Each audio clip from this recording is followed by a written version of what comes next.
I have no idea what's going to come next. A lot of people think once a sentence is ordered in a court, justice is served and has a happy ending, except for the offender, of course.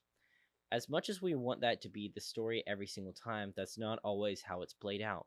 And that's not exactly how it's played out for Kenyatta's story. New rulings are made, cases are reviewed, including Grubbs' sentencing. His sentencing was reviewed in 2018 and again just a couple weeks ago. And what about Robin's case? Is there a chance her family will ever get closure to her story?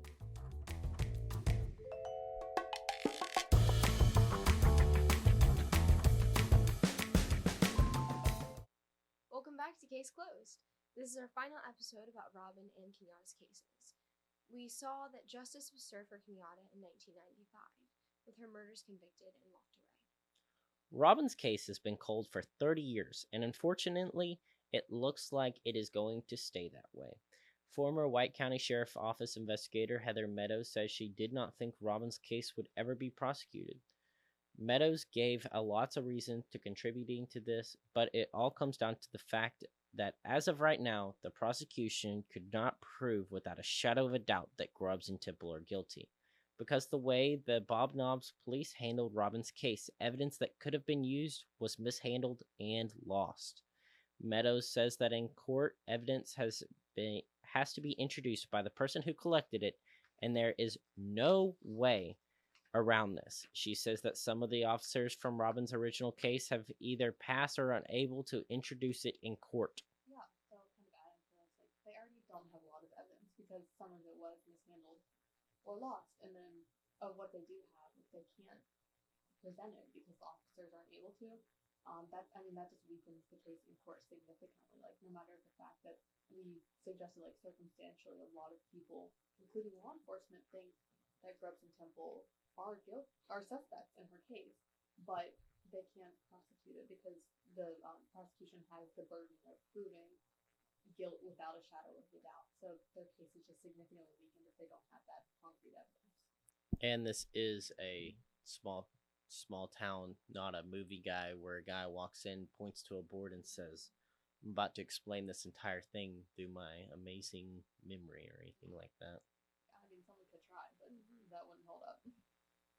White County Detective Sergeant Josh Viviano says that in addition to evidence being mishandled in 1995, the police also looked for different types of evidence than what the police search for today.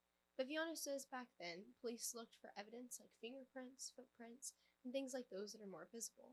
As technology has advanced, he says police still look for those pieces, but also focus on digital evidence and can test for evidence for DNA. And we kind of talked about this in, I think it was the last episode with kind of the bones and them being able to test Robin's blood for DNA in 2004, like significantly later. But that's just because of the technology. So hypothetically, they could test evidence today, like for Robin's DNA, to try to advance her case. But again, because it was mishandled or lost, there's not really that much that they can do with it. Meadows says it is not impossible that Robin's case will be closed, but thinks it would take a miracle. Both Meadows and Samantha Ballard, Robin's daughter, said that if Grubbs were to confess to Robin's murder, it would be a deathbed confession.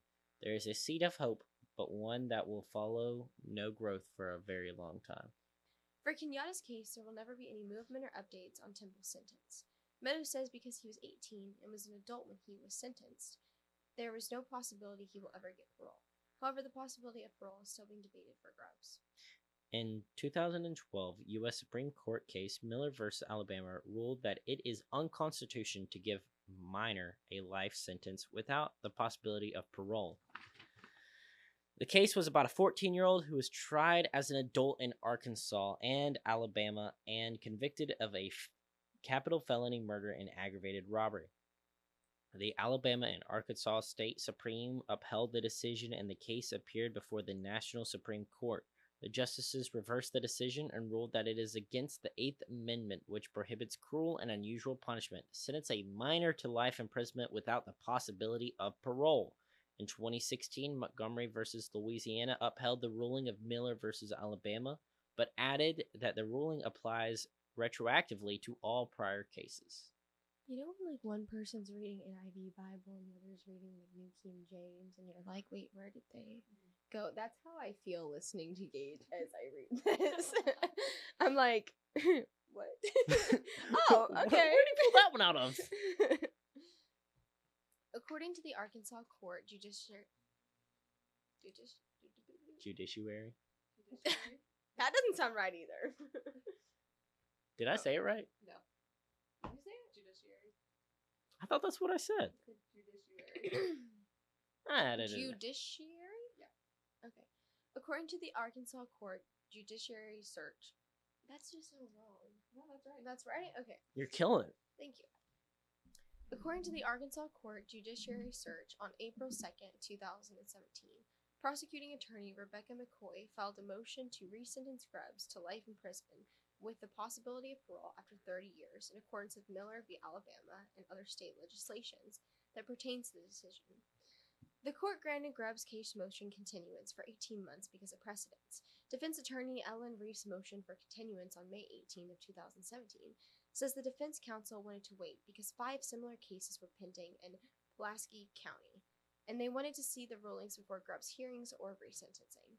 His hearing was on October 9th of 2018, and Grubbs' sentence was changed to life with the possibility of parole after 30 years. According to a 2018 story from KRAK, this sentence is the harshest sentence for a juvenile in Arkansas.